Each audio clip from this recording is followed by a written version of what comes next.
And now we take a look at news stories making headlines around the globe. President Bola Tinubu has accepted the resignation of the Minister of Innovation, Science and Technology, Jeffrey Uche Naji. According to the Special Advisor to the President on Information and Strategy, Bayo Ononuga, Mr. Naji resigned following some allegations against him. In his resignation letter, the former minister is said to have thanked the President for the opportunity to serve, saying he had become a target of blackmail by political opponents. President Tinubu has thanked Jeffrey Naji for his service and wished him well in his future endeavors. Mr. Naji, who was appointed in August 2023, has been at the center of controversy over claims that he forged his academic credentials from the University of Nigeria, Nsukka. The former minister, however, denies any wrongdoing and is challenging the claim in court. Only on Monday, the university again disowned the Bachelor of Science degree certificate in the possession of the minister. Moving on, after a decade of steering Nigeria's elections through sweeping reforms and digital innovations, Chairman of the Independent National Electoral Commission, INEC, Professor Mahmood Yakubu, on Tuesday announced he's stepping aside. Yakubu, who has been at the helm since 2015, formally stepped down during the Commission's quarterly meeting with resident electoral commissions in Abuja, describing the session as his last as chairman. Citing Section 306 of the 1999 Constitution, Yakubu said the move would allow a smooth transition as INEC braces for a busy electoral calendar. By consensus of the national commissioners, May Agbamuchembu, the most senior commissioner, takes over in acting capacity pending the appointment of a substantive chairman. Meanwhile, President Bola Tinubu says he has accepted Professor Mahmood Yakubu's departure as chairman of INEC following the expiration of his second term in office. Tinubu thanked Professor Yakubu for his services to the nation and his efforts to sustain Nigeria's democracy, and in recognition of his dedicated service to the nation, President Tinubu has bestowed on him the honor of Commander of the Order of the Niger, CON. In other news, President Bola Tinubu has asked the House of Representatives to approve a fresh $2.34 billion external loan to fund the 2025 budget deficit and refinance maturing Eurobonds. In a letter read by Speaker Tajuddin Abbas, Tinubu says the borrowing plan complies with the Debt Management Office Act and covers $1.23 billion in new financing, $1.12 billion to refinance Eurobonds due in November 2025, and a $500 million sovereign sukuk. The president notes that the loans would come through Eurobonds, loan syndications, or international lenders, depending on market conditions. The request comes as the federal government runs three budgets concurrently: the 2024 budget, the 2024 supplementary budget, and the 2025 fiscal plan, even as lawmakers complain that constituency projects remain underfunded. Despite the overlap, the National Assembly is now bracing for the submission of the 2026 budget in the coming weeks. Emergency and disaster preparedness. Honourable members, please let's hold on. Hold on, please. Hold on, sir. You should say aye. Those against, I respectfully request the House of Representatives to pass a resolution, 1, to raise external capital in the sum of $2,347,465 United States dollars, comprised of new external borrowing in the 2025 Appropriation Act, $1,229,113, and refinancing of maturing Eurobonds of $1,118,352,000 through any of the following options: issuance of Eurobonds, bridge finance facility from book runners, loan syndication, and direct borrowing from international financial institutions. 2, to issue a debit stand-alone sovereign sukuk for up to $500 million with or without credit enhancement from the Islamic Corporation for the insurance of investment and export credit. Meanwhile, the World Bank has upgraded Nigeria's economic growth forecast for 2025 to 4.2%, reflecting a 0.6 percentage point increase from its previous projection. The outlook upgrade was buoyed by improved macroeconomic stability, stronger service sector performance, and the impact of recent structural reforms. In the latest Africa's Polls report released yesterday, the Washington-based institution projected that Nigeria's economic growth would rise from 4.1% in 2024 to 4.2% in 2025 and further strengthen to 4.4% between 2026 and 2027, driven by high activity in ICT, finance and real estate. The bank attributed the more optimistic outlook to ongoing economic reforms introduced under President Bola Tinubu's administration, particularly those aimed at stabilizing the foreign exchange market. All right, this morning we have a number of stories before us. Professor Mahmood Yakubu yesterday, of course, made the rounds. We had already spoken about the fact that this year he would be ending his 10-year tenure, and even said to look at or project who would take over from him as chairman of INEC. Amongst the other stories this morning, we'll fire your take on them. Okay, so a couple of stories. Professor Mahmood Yakubu, yes, his legacy will be dogged by the elections, and most especially in 2023, and all the high promises INEC made, but it was below par. Till date, we did not know what constituted a technical glitch. Till date, there are many questions about that elections that we'll never get to know. Till date, we'll never know what happened to the server. Till date, we'll never know what happened to the result process. But apart from Professor Mahmood Yakubu's legacy, I don't think we're ready for the 2027 elections. And I think largely everything that happened in 2023 will still happen in the 2027 elections. In fact, even worse off. There was a report released by Vanguard that was showing how some politicians were planning to rig serialization of Form EC8A, B, and C forms and other methods that they're trying to use. Till date, all the problems we complained about in 2023 elections and the reforms we called for, the National Assembly has not passed them. As we speak, we're already at the end of the year. 2026, no National Assembly will look at those reforms. And when no National Assembly looks at those reforms, even if they look at the reforms and they send it forward, President Tinubu can just toss it and say they should go back and take it back and look at it again, just like President Buhari did. No president will sign reforms that might hamper his own electoral prospects. We saw President Buhari do it in 2019. And I predict to you this morning that 2027 elections will just be like 2023 elections, even way worse. You can mark my words down for that, because we have not seen those reforms. As regards the minister resigning, today I would like to give kudos to the spirit of journalism, what true journalism is always about, not sentiments, which separates the wheat from the chaff. And I'd like to give kudos this morning to Samuel Ogundikpe's outfit, the People's Gazette, that first went on the story and raised alarm. In fact, even called out the security authorities that they passed a man in ministerial screening that had forged certificates. Yes, a lot of people are quoting People's Gazette's the response that was given by the registrar to People's Gazette, which the response has now been nullified. But there's also a backstory to that, because we all know. And the registrar has now written again to show that the man didn't actually, graduate from the school. And the VC also for standing tall, although a lot of people have said there's a political inclination to it. But I think what also nailed it was the work of Premium Times. And I'm going to give due commendation to the likes of Majid and his crew today for the immense work they did as regards that. And they laid out the story bare. So the credit for me goes to People's Gazette and Premium Times, for the work they did. But I think what also nailed it was a document that came out yesterday showing when the school wrote to him that MCB for something, virology course, he will carry it over because he didn't pass it. And that letter was around late 1985. And he responded to that letter in his own words. And these were documents released by the university showing that MCB course, he was going to write the exam in June 1986.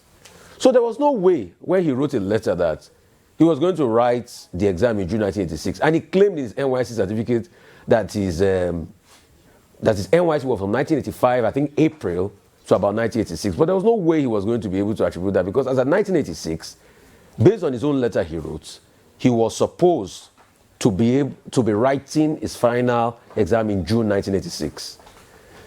And all the arguments his spokespeople were making was already falling flat on his feet. And I'm sure the minister had to take the high road. He did the honorable thing.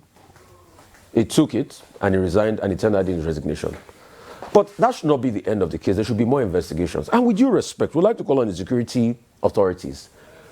Please, all the forms or anything submitted by people in this country, and I'm talking about to INEC and other bodies, I think it's time we should evaluate them.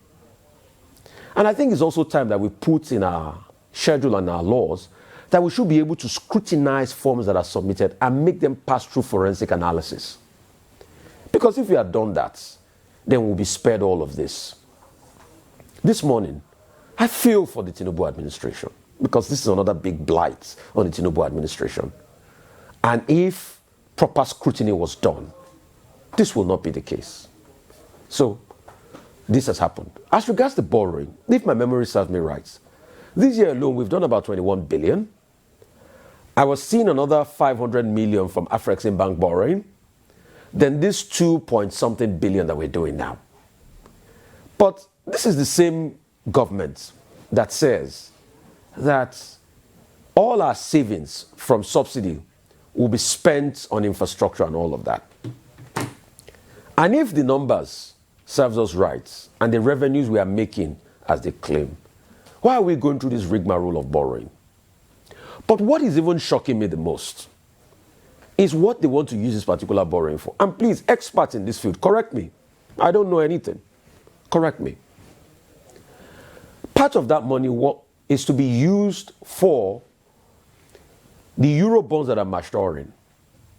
And I wonder, why are we borrowing to reflate Euro bonds that are maturing at a time where we claim we are doing well on our reserves? We're having about $42 billion in our reserves. What we are faced with that Nigerians can legitimately complain about is that this culture of borrow, borrow, borrow. Every time they say we are borrowing. Now, how many times have we had the story of borrowing this year alone? What the critics are saying, 2 points. One, that when you borrow, the borrowing should be for specific results. Borrowing should be tied to revenue. If you are borrowing for projects, then those projects should also generate revenue. Number two is the point that, okay, you are borrowing. That in itself is not a problem.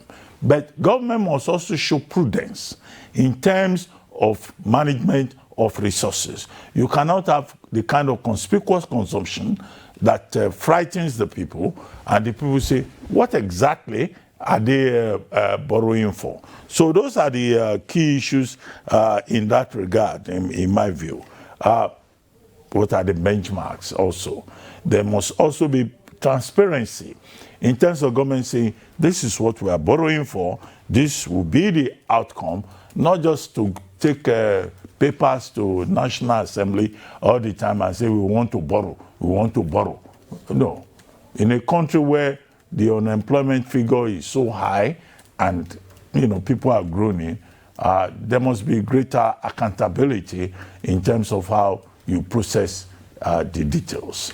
The economists will say, oh, government can borrow, but the issue is, what are we borrowing for? That opaqueness in that regard is what causes the friction in terms of public trust. Now, World Bank says Nigeria's growth projection has been put up to, I think, 4.2% from 4.1%, 0.6% readjustment. Now, World Bank, IMF, they've always been, telling us a lot about statistics. But Nigerians look at these figures and they say it's just statistics. What exactly are we achieving in terms of impact in the lives of the people. Even China is under, reduced demand, deflation, economics call it, real estate problems. But here in Nigeria, we just have figures that things are getting better. Even World Bank and IMF, they bought into that rhetoric. But the people are saying, we don't see it in terms of lived, reality, daily reality of the people. But it's okay. Some economists even say that even 4.2% growth rate is not enough. After all, once upon a time, when this economy in Nigeria was rebased, it was close to 10%. So why this celebration, chest beating, about 4.2% growth rate? But give it to the Tinubu administration. They've been able to have good relations with IMF, with World Bank. I can't remember the last time World Bank or IMF criticized the Tinubu administration. They've been very positive. So that's very good diplomacy in that regard, even if those institutions are not expected to be partisan, given the structure that they run. Now about INEC. Professor Yakubu Mahmood has completed his tenure. He was first appointed in 2015, and he has spent 10 years, 2 terms in that regard. Now, he has completed his term. I think the emphasis should be on the future of that institution. The controversy is about who is next as chairman of INEC. Now, I said previously on this program that people are saying, oh, it's not a turn of the Southwest, that the Southwest should be the next person. Well, I said it's about competence. It's about who is the best man for the job. In fact, I went further and even proposed myself as a possible chairman of INEC, and I made the point that I would do a good job. And, because we need to get elections right in this country. But apparently, nobody has asked for my CV since that time. So, but that's Nigeria. But if they give me the job, I will do it. But right now, May Agbamuche, who is the most senior person in INEC, has been given the temporary position.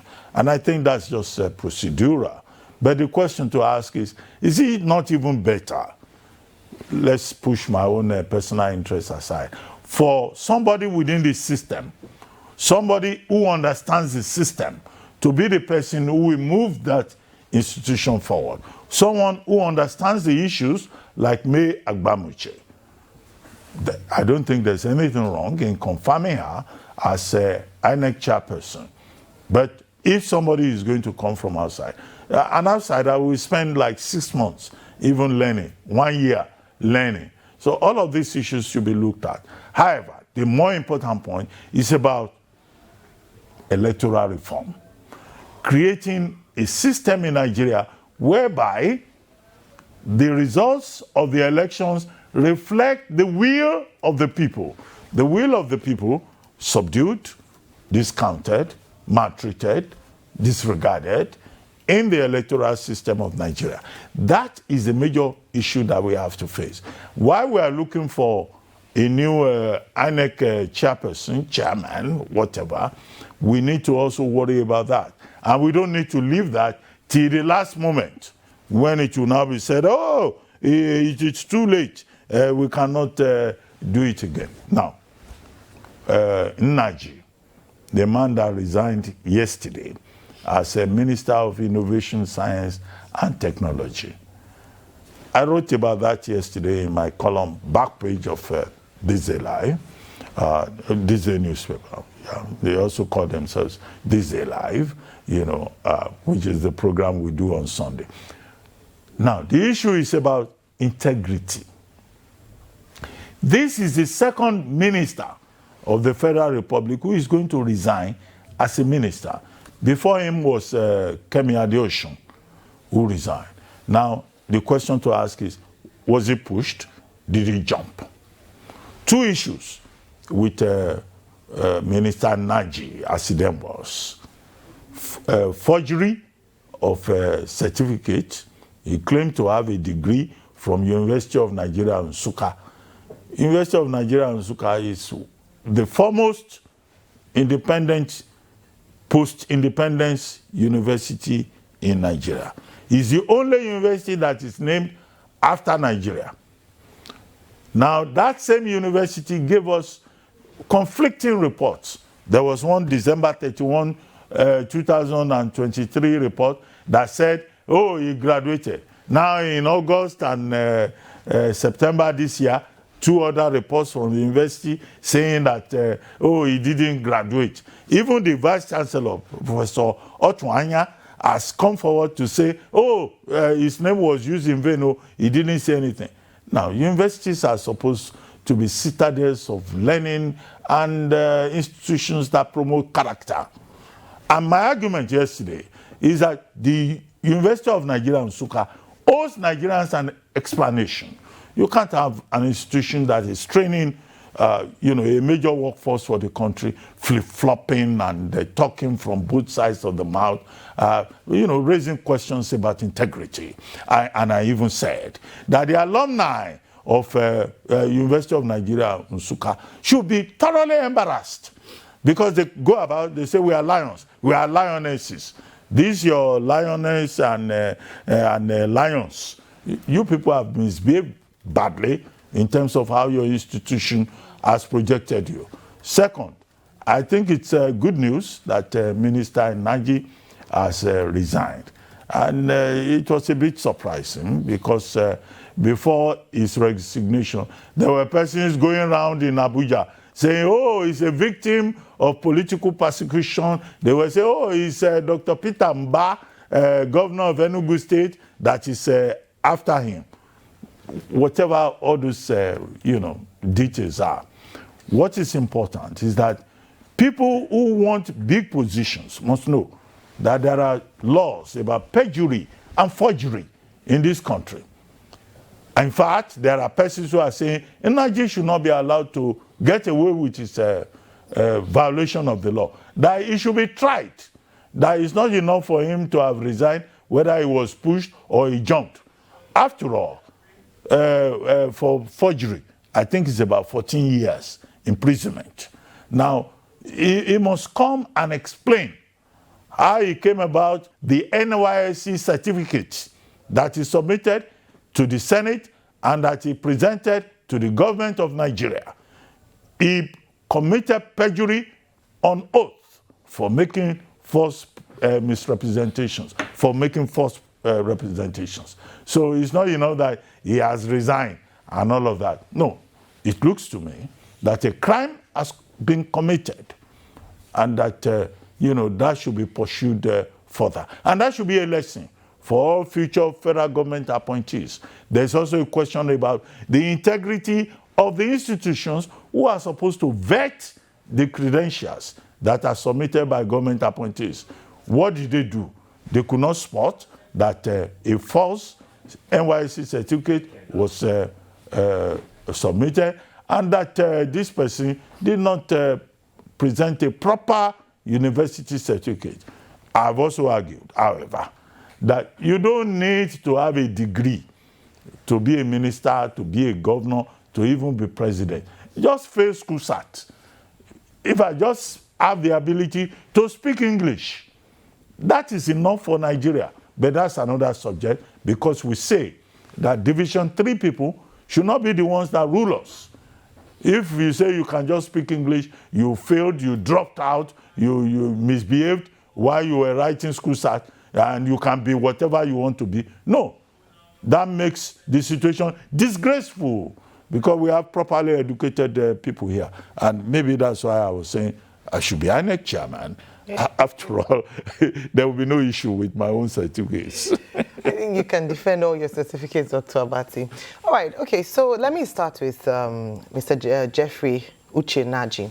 And agree completely about the fact that when we're talking about just a resignation, that's not enough.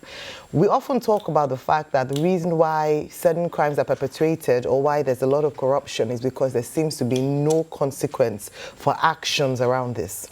In 1999, the Speaker of the House of Representatives, Salisu Buhari, was exposed by the News investigation. The outfit publication was, the publication was called The News. They had investigated and found out that he had actually falsified his age, he had forged his certificate, and the institution which he had claimed he had attended, he didn't attend.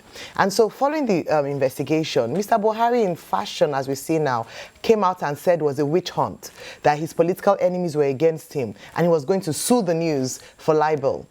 Later on that year, he came out to apologize and said, I apologize to you, I apologize to the nation, I apologize to my family and friends for all the distress I have caused them. I have misled in error by zeal to serve the nation. And so it was found out that he actually was younger, he falsified his age, he actually did not attend the institution he had claimed to have attended, and he was actually tried and sentenced to 2 years imprisonment for, for falsifying his document, even though he had the option of fine, which he took, and was later pardoned by the then president, Olusegun Obasanjo. But this has played out. If you look at it in history, we have seen public officials like Mr. Naji falsify documents in order to attain or get to the position they've gotten to. So what we are asking for is that in order to act as a deterrent, a resignation is good. I mean, he had no choice, to be fair, because he would have been exposed again and again because there was a lot of evidence to back up that report that had come out against him. But it's not only about resignation. First, it's an embarrassment to this administration. Like Dr. Patu, you mentioned, the fact that due process and the vetting of his documents was not properly done at this level, at this height of appointment. It speaks a lot about the detail of the agencies that were responsible. At the time of Mr. Buhari, the NSA, General Mohammed,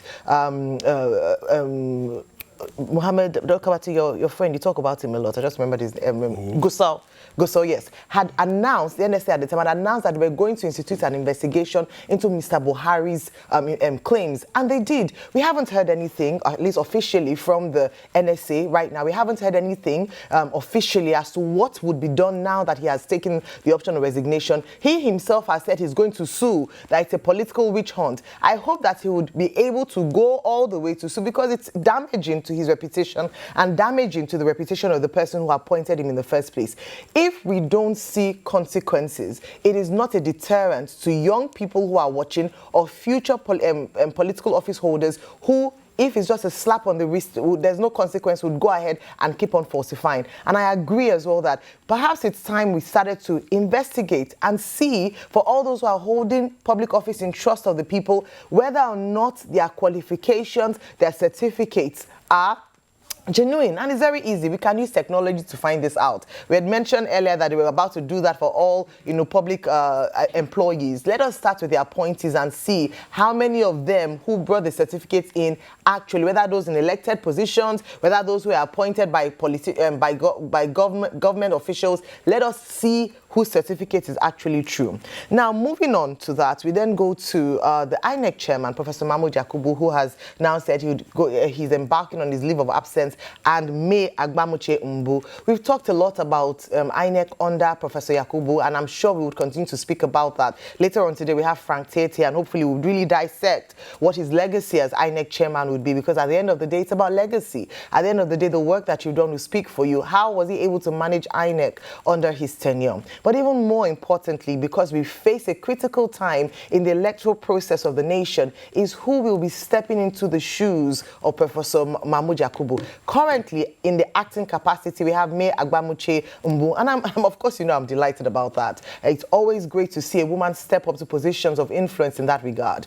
Earlier this morning, going viral again, is that very iconic video by Professor Nena Oti, who was the returning officer in Abia State and who had come out for her show of integrity when she was in the storm and in the eye of compromise, or in the face of compromise.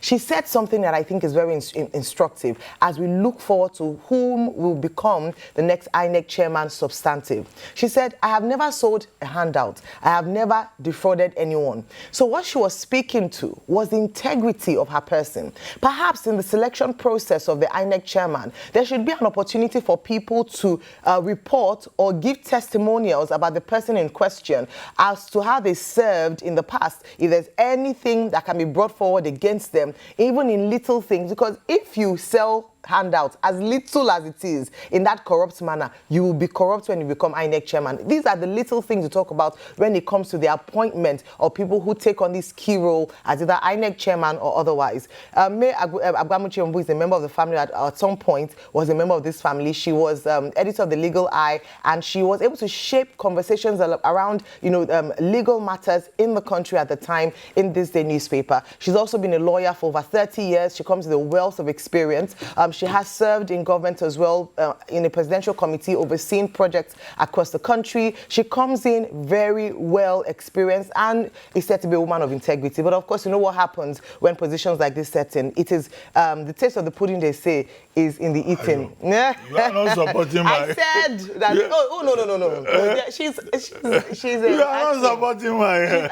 Dr. Bat, we want to see all your certificates. We want to open up a portal. Let people come and see if you sold handouts or you ever took anything in the past. I don't want to say it on there, but that's Dr. Bat's person now. I don't want to say it on there. Landlord! But, I mean... Landlord! No, please. Even no in the short time that she would, short or long time that she would take this, Dr. Bata has said that, but in the time she would hold this position, what Nigerians are asking for is that she will steer the ship of INEC in a way that Nigerians can trust the process and trust the institution again. No, please. Congratulations.